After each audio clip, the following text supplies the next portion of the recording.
In the early hours of February 25, 1942, Los Angeles was wrapped in an unusual kind of silence, the kind that feels like the air itself is holding its breath.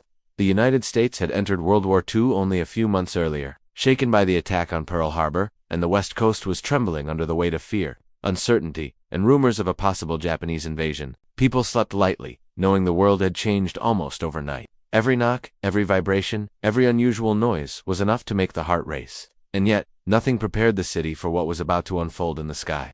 A little after 2 a.m., radar operators at a station north of Los Angeles detected something, an unidentified object, moving slowly across the sky, around 120 miles offshore. It wasn't the first time strange blips had appeared on the radar since Pearl Harbor, but this time the signal held steady, as if something real were approaching. The information was passed to the Army's Western Defense Command, and within minutes, phone lines lit up across Southern California. What began as a faint echo on a machine quickly evolved into a full-scale military alert. Sirens wailed across Los Angeles County, their piercing sound ripping through the night. Windows lit up, people jumped out of bed, and the city's massive coastal defense network snapped into action. Anti-aircraft crews ran to their positions. Searchlights powered on and carved harsh white beams into the darkness. Entire neighborhoods plunged into blackout, as ordered by officials afraid that any street lamp or car light could help guide an enemy force. Families gathered in living rooms, some crouching under tables, others praying quietly as distant booms echoed from the coastline. Dogs barked uncontrollably.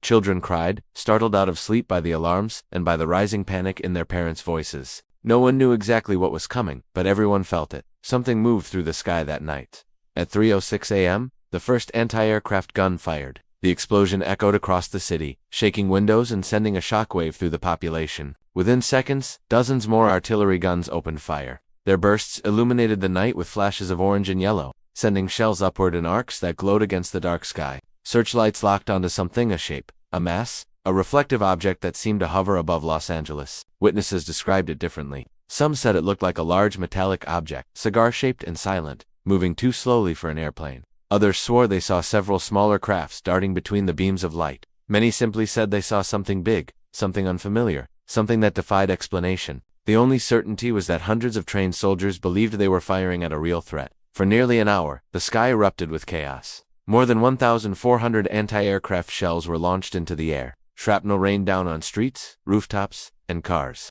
People watched from windows or from their backyards, eyes wide as streaks of light crisscrossed the heavens. The noise was overwhelming: gunfire, explosions, the hum of searchlights, the rumble of military vehicles racing through the streets. Some witnesses reported seeing formations of objects moving in tight patterns. Others claimed the main object never moved at all, as if the shells had no effect on it whatsoever. As the barrage continued, confusion spread through the military command. Radar readings became inconsistent, targets appearing and disappearing. Reports from different units contradicted one another. Some crews insisted they were hit by enemy fire, even though nothing seemed to return the bombardment. Others claimed they saw impacts, but the object remained stable, unshaken. By around 4 a.m., the firing gradually slowed. The unidentified object, or objects, seemed to drift southward, eventually disappearing over the ocean. Searchlights swept the empty sky, finding nothing. Slowly, the gunfire ceased, replaced by an eerie quiet, but the city below was wide awake, buzzing with fear and disbelief. People wondered whether they had witnessed an attack, a false alarm, or something far stranger. When the sun finally rose, Los Angeles looked like a city that had survived a night of battle.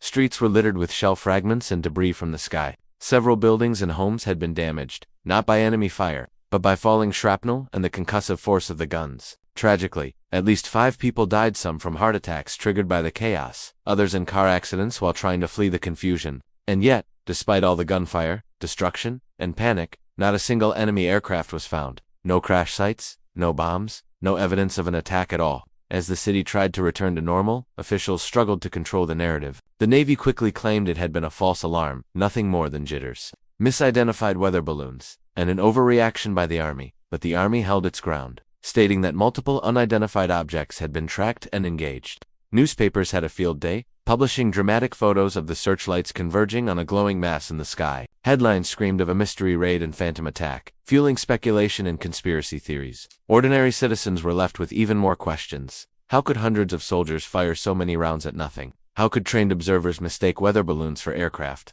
And what about the radar readings? The strange object illuminated in the beams? The consistent testimonies of witnesses across the city, who swore they saw something that resembled no aircraft they had ever known? Rumors grew that the government was hiding the truth. Some believed Japanese submarines had launched reconnaissance aircraft that were never recovered. Others whispered about secret military experiments, advanced prototypes, or miscommunication between agencies terrified of admitting a mistake. And then there were those who pointed to the unexplained details, the way the object seemed immune to gunfire, the way it glowed in the searchlights, the way it lingered silently above the city. For many, the only explanation that fit was something beyond human technology. In the days that followed, Los Angeles became a city obsessed. Conversations in grocery stores, barbershops, factories, and cafes all circled back to the same subject. What exactly had hovered above the city that night? People replayed the sounds, the flashes, the strange glowing mass caught in the searchlights. Many residents felt a sense of embarrassment mixed with embarrassment that the military seemed unable to control its own panic, and fear that something genuinely threatening had appeared and then slipped away unseen. Newspapers captured both the official statements and the public's confusion. The Los Angeles Times published a now famous photograph showing searchlights converging on a bright, rounded object. Some experts argued the light was simply glare, an optical effect created by overlapping beams reflecting off smoke. But others insisted it looked like a structured craft, solid, symmetrical, and distinct in shape. The photo was examined frame by frame, enlarged and enhanced. But the mystery only deepened. Government agencies scrambled to respond. The Navy maintained that no enemy aircraft had been detected and that the blackout and anti-aircraft fire were unnecessary. The Army countered that radar operators had clearly tracked something and that visual sightings corroborated the radar data. The disagreement played out in the press, but behind closed doors, intelligence analysts and engineers reviewed the incident with growing unease. Some insiders questioned whether the radar system, still relatively new, had malfunctioned. Others suggested that atmospheric conditions had distorted readings, yet several experienced operators insisted the signal they saw that night behaved like a real object, not like weather interference, not like a flock of birds or drifting balloons. The signal had direction, speed, and consistency. It moved with purpose. At the same time, ordinary people submitted letters, sketches, and testimonies to local newspapers and the police. Some described a massive dark object moving slowly and silently over the city. Others claimed to see smaller lights flying in formation, darting quickly in ways conventional aircraft could not. A handful said the main object glowed faintly, as if illuminated from within. The accounts varied in detail but shared a recurring theme. Whatever was seen that night did not match the profile of known military planes. One particularly compelling testimony came from an off-duty police officer stationed in Long Beach. He reported seeing a large object shaped like a floating submarine, cruising overhead at a steady pace. He noted that anti-aircraft fire appeared to explode around it without causing visible damage or any change in its trajectory. He wasn't alone. Several anti-aircraft crews reported frustration, claiming they scored direct hits but observed no impact on the target. By the end of February, speculation turned into something more intense, a wave of paranoia spreading across Southern California. Rumors emerged that the Japanese had developed ghost planes capable of stealth. Others insisted that enemy carriers were lurking right beyond the coastal horizon. But there were also quieter conversations, whispers that what hovered over Los Angeles that night might not have been from any country on Earth. Radio hosts added fuel to the fire, inviting witnesses on air and allowing callers to share theories ranging from advanced enemy technology to extraterrestrial visitation. For many listeners, it was easier to believe in something extraordinary than to accept that thousands of trained soldiers had panicked over nothing. Behind the scenes, military officials worried about the psychological impact of admitting uncertainty. In wartime, fear spreads faster than truth. So they settled on explanations that leaned toward misidentification. Weather balloons, atmospheric anomalies, stray aircraft lights. But the explanations felt incomplete. They didn't address the radar readings. They didn't explain the consistent witness descriptions. They didn't clarify how something could appear large, structured, and resilient under intense fire. Meanwhile, engineers and intelligence analysts quietly scrutinized the shell fragments and damage across the city. They interviewed gunners, radar operators, and officers in charge that night. Some insisted the object moved too slowly to be a hostile aircraft. It drifted, hovered, glided. Others said its speed varied, as if it had the ability to accelerate and decelerate instantly. One gunner described it as something beyond our understanding, adding that the rounds seemed to curve away as if repelled. Nothing about the incident fit standard military logic. As public tension mounted, newspapers published editorials demanding transparency. How can a city be thrown into chaos? One article asked, without the government providing a clear explanation. But clarity was impossible. There were too many conflicting reports, too many unanswered questions, too much at stake for the military to reveal uncertainty during an active war.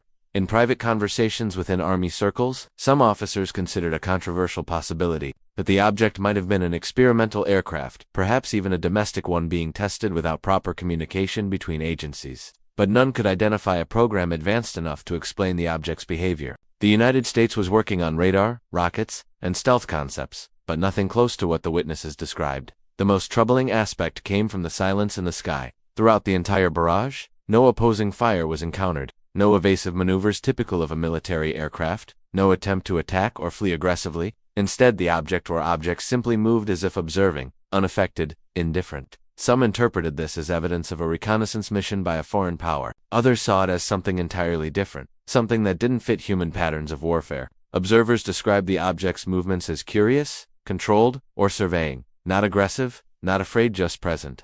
In the homes of Los Angeles, families debated late into the night. Parents tried to reassure children that nothing would happen again. Neighbors gathered on porches to discuss the shapes they thought they saw. Theories multiplied faster than answers. One woman described the object as a glowing dome. Another insisted she saw a triangular craft with smooth edges. An elderly man claimed the object changed color slightly as the searchlights struck it, shifting from silver to a pale blue. Then came a twist that deepened the mystery. Several fishermen off the coast reported seeing a large object descend toward the water hours before the first sirens sounded. They described a strange silent shape nearly the size of a small airship gliding down until it hovered just above the ocean surface. Some said it emitted a faint humming sound, others said it made none at all. Before they could get closer, the object accelerated out of sight. When this report reached military officials, it was quietly set aside. No follow-up was conducted. The witnesses were not interviewed again. By mid-March, the city tried to move on. War production continued, factories resumed normal operations, and schools reopened after brief interruptions. But the Battle of Los Angeles remained in the Iran unresolved event, carved into the collective memory of the city. People still looked up at the sky a little differently. They lingered on their porches at night, listening for distant hums or unusual lights. Whenever a plane flew overhead, someone would inevitably ask whether it might be like that thing we saw. The incident shifted something in the public consciousness, creating a space for the unknown that had not existed before. Even those who dismissed the more exotic theories admitted one uncomfortable truth. The official explanations did not match what thousands of people had witnessed with their own eyes. As spring arrived on the West Coast, the Battle of Los Angeles had already begun transforming from a frightening wartime incident into a legend that lived in the minds of those who experienced it. Yet beneath the surface of daily routines, something more subtle was happening. Investigators, scientists, and military strategists continued to revisit the event in private meetings, haunted by the implications of what they still couldn't explain. One engineer from the Western Defense Command later wrote in his personal notes never intended for publication that the most disturbing clue lay not in what people saw, but in what they didn't. He pointed out that during the barrage, no engine noise had been detected. At a time when even the smallest aircraft filled the air with mechanical vibration, what moved above Los Angeles that night was silent. That silence, he argued, meant something more advanced, more deliberate, and more troubling than any simple misidentification. Within military circles, the conversation often took a classified turn. Analysts quietly compared radar logs from that night to other unusual readings gathered along the coast in the months after Pearl Harbor. A pattern began to emerge. Slow-moving, high-altitude blips that appeared and disappeared without consistent speed or trajectory. These weren't typical aircraft, weather balloons, or test vehicles. They didn't behave according to any known aerodynamic principle. Some hovered, some moved too slowly to remain airborne by conventional means. Others accelerated with sudden bursts beyond the capacity of 1940s aviation. Still, officials avoided linking these incidents publicly. The country was already shaken by war, and the last thing the government wanted was widespread panic about an unidentified presence in the skies. So the reports remained buried under layers of classification, discussed only in the most secure rooms, and often accompanied by uneasy silence. Meanwhile, in Los Angeles itself, the story refused to fade. For many residents, the incident became a marker in time. Tonight, the sky opened, the night the world felt bigger and stranger than ever before. Eyewitnesses recounted their experiences again and again, perfecting their stories the way people do when they remember something traumatic. The details varied, but the emotional truth remained: fear, awe, confusion, and the unsettling sense that the event didn't fit neatly into any category. Hollywood soon took notice.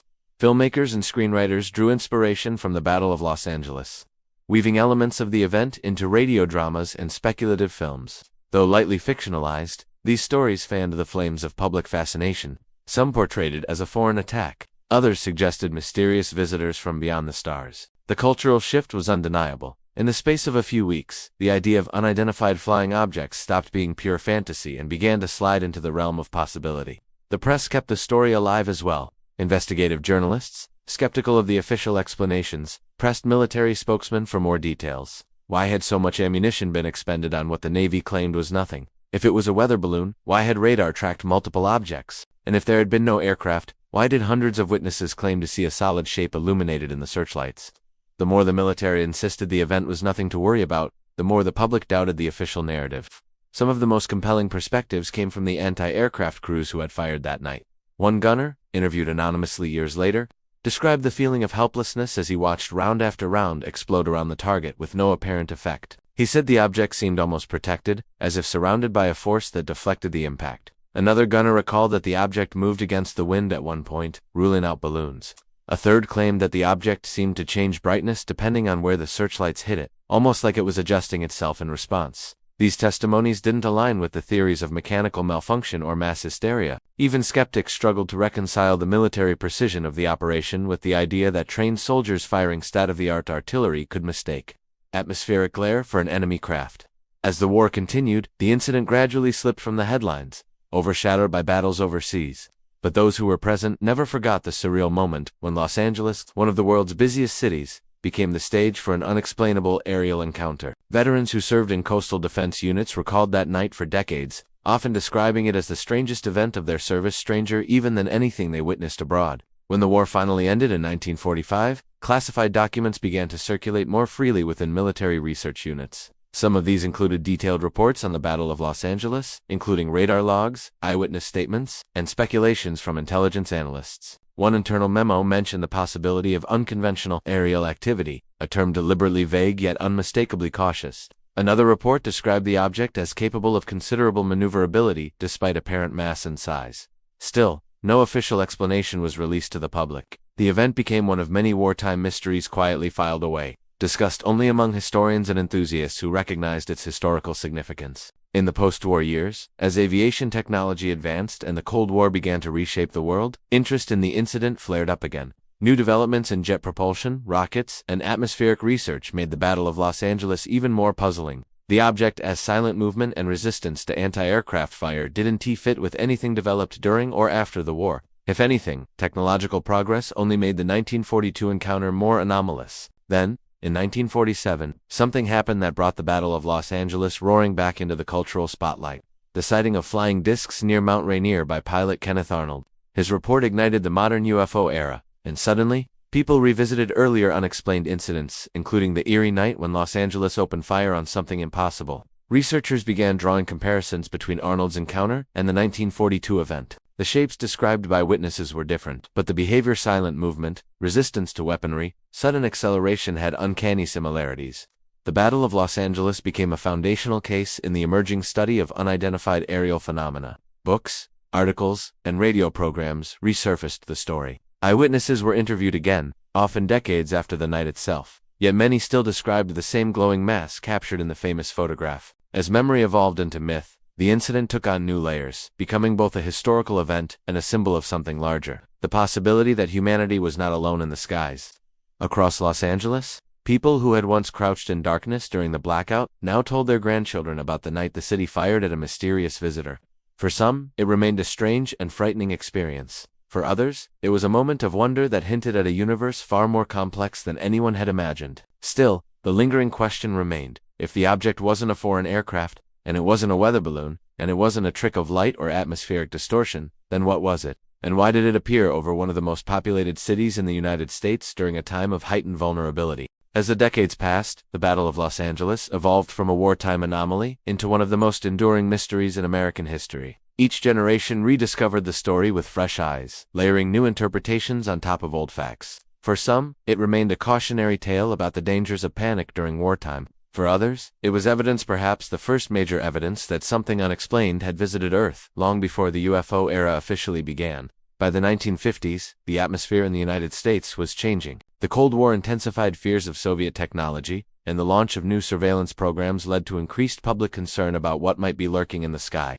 Intelligence agencies became more secretive, and research into aerial phenomena began to shift toward classified channels.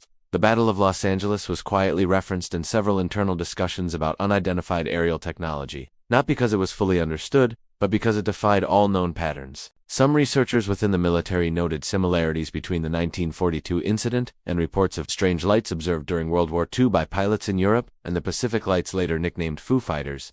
These glowing orbs often followed aircraft, maneuvered in unconventional ways, and disappeared without explanation. Though widely dismissed at the time as atmospheric illusions or enemy technology, the behavior of Foo Fighters echoed the calm, deliberate movement of the object over Los Angeles. The more analysts studied these connections, the more baffling the pattern became.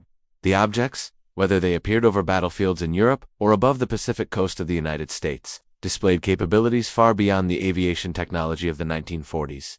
They moved silently, seemed unaffected by anti-aircraft fire, and exhibited speeds and directional changes that no human aircraft could match for decades to come. Still, government agencies remained cautious. Publicly acknowledging something inexplicable was risky. Admitting vulnerability in the skies, especially during wartime or geopolitical tension, could trigger panic, and so the Battle of Los Angeles was mentioned only in passing, often buried in technical discussions or overshadowed by more recent developments.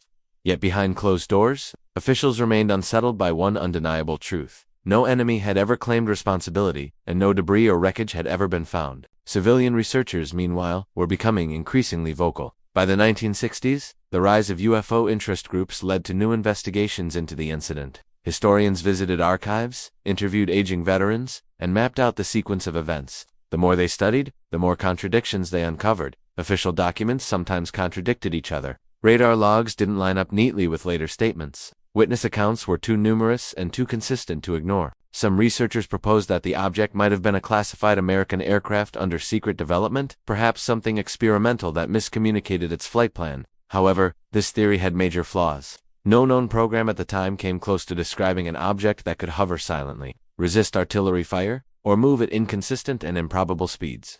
The technology required for such behavior did not exist in 1942. It barely existed even decades later. Others suggested psychological explanations: mass hysteria triggered by the fear of attack, amplified by the intensity of the blackout, and the readiness of soldiers' fingers on the trigger. But this theory, too, fell apart under scrutiny. Radar operators were trained professionals. They reported a consistent track long before the searchlights found anything visual. Anti-aircraft crews fired in coordinated patterns, targeting a central object illuminated in multiple beams. The barrage lasted nearly an hour, far too long to be sustained by mere panic. All the while, the famous searchlight photograph continued to spark heated debate. Experts argued over whether the glowing shape was simply the result of multiple beams intersecting, or whether it represented a genuine structured craft. Some analysts insisted that careful enhancement of the image revealed solid edges, curvature, and reflective surfaces inconsistent with glare. Others dismissed these interpretations as wishful thinking or optical illusions, but no one could agree on a definitive explanation. By the 1970s, the incident became staple material for documentaries, radio shows, and magazine investigations. People who had been children during the blackout were now adults, sharing their memories with journalists and researchers. Many described the night as chaotic, yet unforgettable: windows rattling, dogs barking, the sky erupting in flashes of orange and white. Some recalled seeing a massive shape gliding through the beams. Others saw multiple lights moving in formation. The diversity of accounts made the mystery deeper, not simpler. Meanwhile, previously classified documents began to surface under the Freedom of Information Act. Some of these reports contained surprising details: military observers describing unconventional flight characteristics, radar operators noting non-ballistic movement, and analysts uncertain whether the object had been a single craft or multiple coordinated units. None of these newly revealed documents provided answers. But they did prove one thing: officials had taken the incident far more seriously than the public had been told. As technology advanced, modern analysts revisited the incident with new tools. Computer modeling allowed researchers to simulate the trajectory of the anti-aircraft fire, suggesting that gunners consistently aimed at a point above Los Angeles that remained stable throughout most of the barrage. This stability contradicted the idea of drifting balloons or atmospheric illusions. If it were glare, the center point should have shifted frequently. But the simulations showed a persistent focal point, something that behaved like a real object. Whether studies also cast doubt on the balloon explanation, the wind patterns that night did not support the slow, steady movement reported by witnesses. Balloons released in such conditions would have drifted in different directions or been torn apart by anti-aircraft fire. And yet, the object appeared unaffected. As the world entered the late 20th century, public attitudes toward unidentified aerial phenomena continued to shift. The idea of visitors from elsewhere became less taboo, especially as sightings increased worldwide. New military incidents, from mysterious lights over Phoenix to encounters recorded by naval pilots, sparked renewed interest in earlier cases like the Battle of Los Angeles. People began to wonder whether 1942 had been the earliest public sign of a presence that only now was being taken seriously.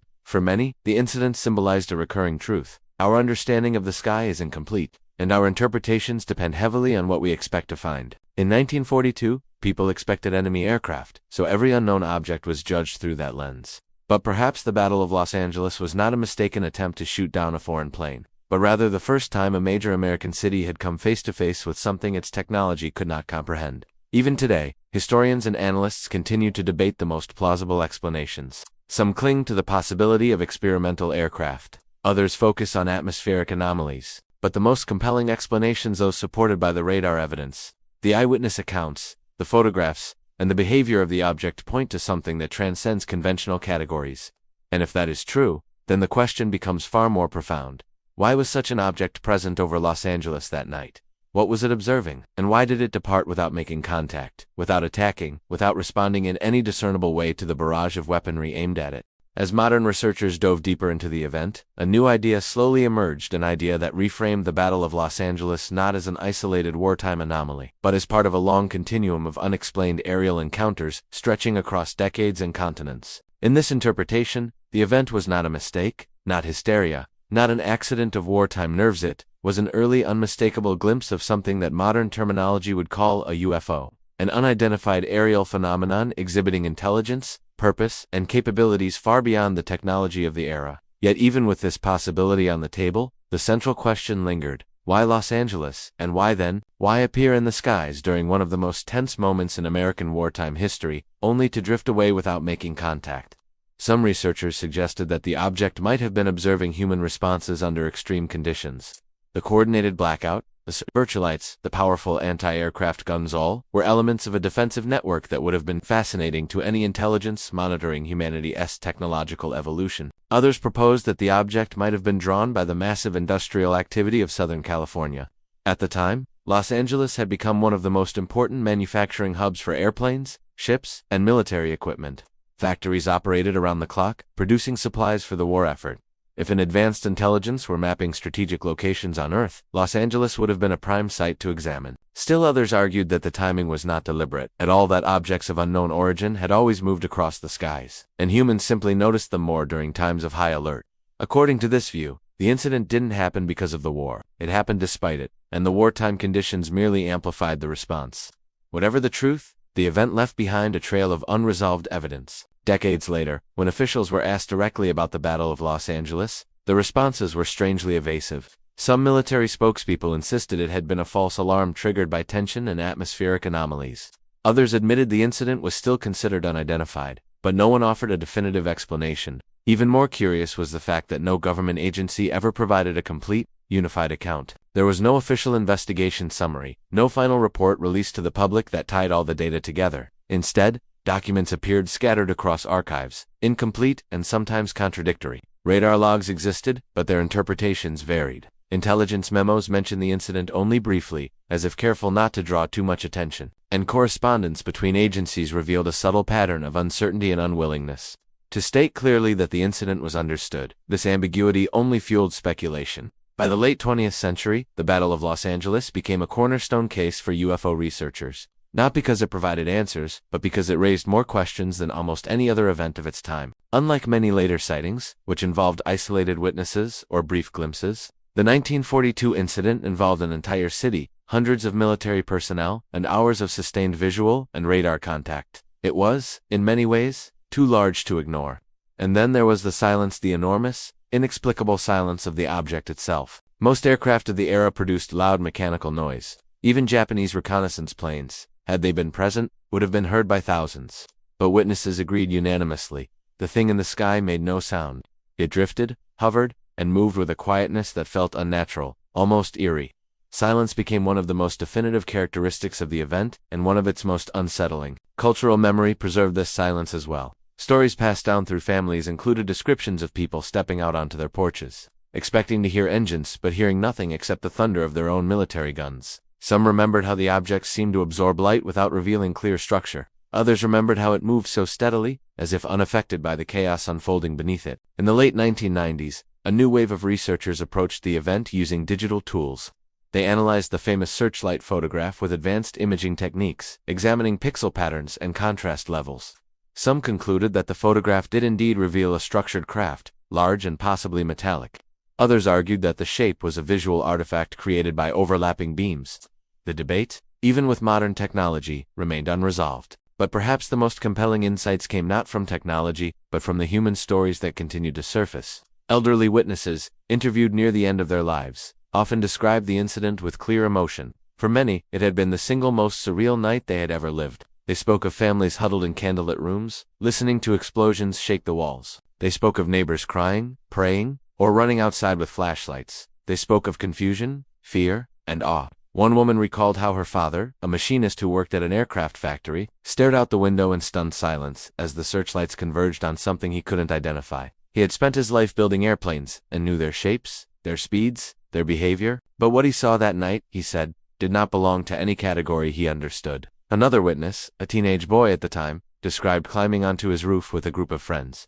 The sky was alive with light beams crossing and intersecting, shells exploding in bursts of orange fire. And in the center of it all, a pale, illuminated mass seemed to glide calmly, untouched. The boy remembered thinking, even at that age, that the object looked out of place, like something from another world, accidentally drifting into his AS. As these testimonies resurfaced, a deeper understanding began to form. The Battle of Los Angeles was not simply an event. It was a moment where an entire city confronted the unknown simultaneously. It was collective uncertainty on a scale rarely seen. It forced thousands of ordinary people to look up and question what existed beyond the familiar. And perhaps that is why the event has endured for so long. It captures the intersection of fear, wonder, and mystery, the sense that something vast and unexplained moved through the night. Indifferent to human weapons, unnoticed until it chose to reveal itself, and then gone without explanation. Even today, scholars, military historians, and UFO researchers return again and again to that same unanswered question. What was the object that hovered over Los Angeles in 1942? The radar, the witnesses, the photographs, the military response all point toward an encounter that should not have been possible with the technology of the time. And yet, it happened. The truth, whatever it may be, remains just out of reach. As the 21st century arrived, the Battle of Los Angeles found itself at the center of a new technological era where digital archives became accessible, radar analysis grew more sophisticated, and public interest in unidentified aerial phenomena surged like never before. What had once been a strange wartime footnote now reemerged as a major case study, drawing the attention of scientists, historians, and documentary filmmakers who recognized its relevance to modern questions about what truly moves through our skies. The U.S. government's renewed interest in UFOs, especially after the release of military videos showing unidentified objects maneuvering at impossible speeds, prompted analysts to reevaluate earlier encounters. Suddenly, events once dismissed as curiosities were being revisited with fresh seriousness. High-ranking officials from the Pentagon openly acknowledged that some aerial phenomena remained unexplained even with modern equipment. This admission forced researchers and journalists to turn back to older cases, searching for patterns that might link the past and present. And among all historical incidents, the Battle of Los Angeles stood out as one of the most dramatic and well-documented. What made the incident even more compelling to modern investigators was the sheer scale of the response. Unlike most sightings which involved a handful of witnesses, the Battle of Los Angeles involved hundreds of trained military personnel, multiple radar operators, thousands of civilians, and hours of sustained visual contact. The city's anti-aircraft artillery fired relentlessly at a target illuminated by searchlights, yet not a single piece of wreckage was recovered. The object's behavior, documented by dozens of independent observers, aligned closely with the characteristics seen in modern unidentified aerial phenomena: silent movement, resistance to kinetic impact, and flight patterns that defied conventional aerodynamics. Modern physicists began to approach the incident with theories drawn from contemporary research into advanced propulsion. Concepts like inertial mass reduction, electromagnetic field manipulation, and plasma shielding, once purely theoretical, offered possible frameworks for understanding how an object might withstand explosions without visible damage. These ideas were speculative, but they fit the observable facts far better than balloons or atmospheric reflections ever had. One aerospace engineer, after studying the historical data, proposed that the object might have generated a localized field that dispersed shockwaves before they reached its surface. Another suggested that the craft could have used a form of propulsion that created no exhaust or sound, something akin to modern theories of warp fields or anti-gravity drives. While these explanations were rooted in theoretical physics, they addressed key elements of the case that conventional explanations never managed to reconcile. Meanwhile, sociologists studied the human aspects of the event. They noted how the incident revealed the limits of human perception under stress, but also how collective eyewitness accounts tended to converge on shared descriptions of the same object. These witnesses were not random observers unfamiliar with aviation. Many were factory workers, engineers, soldiers, or mechanics well-versed in recognizing aircraft. Their testimonies carried weight, especially when contrasted with official claims of misidentification. The cultural impact of the incident also evolved. Filmmakers produced documentaries exploring the broader implications of the event. Some framed it as a wartime mystery still unsolved. Others went further, situating it within a lineage of unexplained encounters dating back centuries. The Battle of Los Angeles, once overshadowed by global conflict, now stood as a pivotal early chapter in the modern history of unidentified aerial phenomena. Then came a pivotal moment, the digitization of previously inaccessible documents from the National Archives. Researchers analyzing newly scanned military reports uncovered memos that hinted at deeper concerns among military leaders at the time. One memo mentioned that whatever the object was, it exhibited capabilities inconsistent with any known aircraft. Another noted that the object changed altitude in a way suggestive of controlled flight. These statements, written during wartime by experienced analysts, cast doubt on the idea that the incident had ever been fully resolved. Instead, they suggested that officials had downplayed the mystery to maintain public morale. In addition to written accounts, newly enhanced copies of the famous photograph stirred renewed debate. Digital imaging techniques revealed subtle details that earlier generations of researchers could not see. Some analysts argued that the glowing mass appeared too symmetrical to be mere glare. Others pointed out patterns consistent with a reflective surface. Although the photograph remained ambiguous, the improved clarity renewed interest in the possibility that the object had physical structure. Amateur historians and independent researchers also unearthed personal diaries and letters from individuals who lived through the event. These first-hand accounts painted a vivid picture of the tension and confusion that gripped the city. Many described the glow of the searchlights reflecting off a central object. Some mentioned smaller lights flickering around the main craft, as if escorting it. Others recalled how the object seemed unaffected by the barrage, drifting slowly, as if observing the chaos below. One particularly striking account came from a woman who worked at a coastal radar station. She wrote in her diary that the readings that night were unlike anything we had seen. She noted that the blips moved with deliberate intention, not drifting like debris, not accelerating like aircraft, but exhibiting a steady, controlled path. Her entry concluded with a sentence that researchers later highlighted: whatever it was not from here. Modern historians also re-examined the broader geopolitical context. They noted that no foreign nation, Japan, Germany, or otherwise ever claimed responsibility for the incident. Even after the war ended, if the object had been foreign military technology, the nation responsible would likely have revealed it proudly as proof of its superiority. But no such claim ever surfaced. In the absence of such claims, the incident remained suspended between explanations, neither fully dismissed nor fully understood. This ambiguity made it fertile ground for both serious study and wild speculation. But researchers committed to historical rigor emphasized that the key to understanding the Battle of Los Angeles lay not in chasing extravagant theories, but in carefully examining the data, radar logs, military reports, eyewitness accounts, and the behavior of the object itself. The object behaved intelligently. It moved purposefully. It ignored explosions that should have torn any conventional aircraft apart. It exhibited silence, stability, and resilience. It left no debris, no damage, no trace of its origin. And then, just as mysteriously as it had appeared, it drifted away, vanishing into the night sky as the guns fell silent. As the 21st century progressed, a new trend emerged. Government representatives began speaking more openly about unidentified aerial phenomena. Declassified footage showed objects behaving in ways eerily reminiscent of the 1942 craft. Some military officers admitted that unknown craft had been detected repeatedly over American airspace, demonstrating capabilities beyond current human technology. These modern disclosures cast the Battle of Los Angeles in an entirely new light. If such objects exist today, then perhaps they existed then. And if they existed then, the Battle of Los Angeles may have been the first time the United States confronted something truly unknown, something watching, measuring, or simply passing through a world not yet ready to understand it. What happened that night remains one of history's most compelling mysteries, an event suspended between fear and wonder, between war and the unknown, between human understanding and something far beyond it. Even as the world moved deeper into the 21st century, the Battle of Los Angeles refused to settle into the comfortable category of a historical anomaly. Instead, it grew increasingly relevant, weaving its way into modern discussions about national security, scientific inquiry, and humanity's expanding understanding of the unknown. As new military technologies emerged, hypersonic aircraft, stealth drones, advanced radar systems, analysts returned to the 1942 incident with a new perspective. Perhaps the object in the sky had simply been using technologies that humans were only now beginning to conceptualize.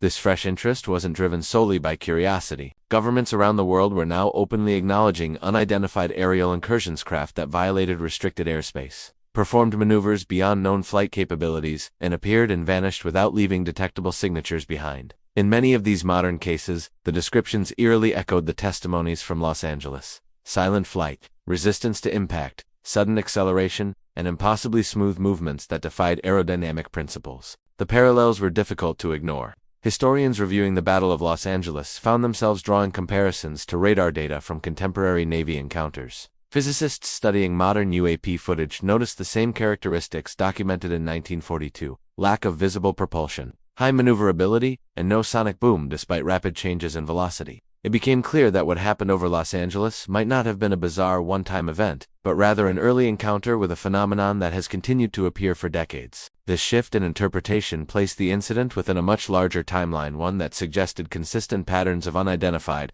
aerial activity long before the public became aware of them. Scientists who had once dismissed the Battle of Los Angeles as wartime confusion now reconsidered their positions, acknowledging that the case contained elements too complex to be explained away by common wartime fears. Still, the mystery remained deeply human at its core. Researchers began to focus not only on the object itself, but on the emotional landscape of the city that experienced it. They analyzed the social psychology of fear, uncertainty, and collective memory. They explored how people processed something so profoundly outside the bounds of normal experience. Many found that the incident revealed, above all else, how humans react when confronted with the unknown in its rawest form. People at the time had no framework for understanding a silent craft hovering above a major city. They had no language for describing a technological presence that displayed intelligence yet did not attack. This lack of context magnified the fear, turning the night into a surreal blend of panic and confusion. Modern psychologists noted that this reaction was entirely natural. When confronted with something outside existing mental categories, the brain instinctively tries to fit it into familiar patterns, even when none exist. In 1942, those patterns were shaped by war, so the object was perceived as a potential enemy aircraft. But what if the observers had lived in a world where UFOs were openly acknowledged? What if they had known that such phenomena existed? Their interpretations might have been entirely different. Instead of panic, there might have been wonder. Instead of widespread fear, there might have been awe. And perhaps that shift in perception was one of the most important legacies of the Battle of Los Angeles. It forced society to recognize that not everything in the sky could be identified, categorized, or understood. It planted a seed of curiosity that grew over decades, influencing culture, science, and public imagination. Without that night, some historians argue, the modern study of unidentified aerial phenomena might have followed a very different trajectory. The more researchers revisited old testimonies, the clearer it became that ordinary people had noticed details overlooked by military analysts. Several witnesses mentioned that the object appeared dimly lit from within, as if glowing softly rather than reflecting the surface. This internal light had no known counterpart in 1940s aviation. Others insisted the object changed velocity with an organic fluidity, almost like a living creature, moving through water rather than a machine tearing through air. Some described a strange sense of calm beneath their fear, as if the object were not aggressive but simply present observant. This detail, dismissed for decades, became significant in modern discussions about non-hostile UAP behavior. Analysts noted that in most credible sightings, the objects displayed interest but not aggression. They did not attack, interfere, or communicate. They simply existed alongside human activity, as if studying it. This interpretation transformed the Battle of Los Angeles from a wartime anomaly into a moment of quiet contact, a one-sided encounter that humanity experienced through fear because it had no other mental tools available. In this light, the barrage of anti-aircraft fire appeared unnecessary, almost tragic. A violent reaction to something that had shown no hostility. Military historians revisiting the incident expressed a similar view. The soldiers who fired that night were not irrational. They were following protocol in a world where the threat of invasion felt imminent. Yet with the benefit of hindsight, their actions appeared as a stark reminder of how quickly fear can escalate into aggression when information is limited. Computational simulations of the artillery patterns revealed that many guns targeted the same point repeatedly, suggesting a consistent presence rather than scattered illusions. But simulations also suggested that the object never responded to the firing, not by retreating, not by accelerating, and not by launching counterattacks. It behaved as if the barrage were irrelevant. This indifference puzzled modern analysts. If the craft belonged to a human adversary, why didn't it flee? If it were experimental technology, why risk exposure over a major city? If it were misidentified atmospheric glare, why did radar track it? The simplest explanation, some argued, was that the object belonged to a category beyond conventional aircraft, a category that did not fear human weapons because it did not need to. Among the most intriguing pieces of new evidence came from a recently rediscovered interview with an elderly radar operator, recorded in the early 2000s. Shortly before his death, He described how the object behaved on the radar screen. It was steady, not jittery, not drifting. It held altitude like it had purpose. When asked whether he believed it was an enemy aircraft, he hesitated before answering. "No," he said. "Whatever we saw that night wasn't built by any country we knew of, and I'm not sure it was built by people at all." His words carried the quiet conviction of someone who had spent decades reflecting on a moment he never fully understood. They echoed the sentiments of countless others who lived through the event, a sense that something extraordinary had happened, something that remained beyond explanation yet impossible to forget. The legacy of the Battle of Los Angeles is not simply that an object appeared. It is that thousands of people, across every corner of a major city, witnessed something simultaneously real and unreal, something that fired the imagination, challenged the military, defied explanation, and lingered in memory for generations. Even now, when people speak of the incident, they lower their voices slightly, as if acknowledging a sacred mystery. They wonder what the object wanted, where it came from, why it remained so calm beneath a rain of explosives. They wonder whether it returned later in secret, perhaps when the world was quieter and less afraid.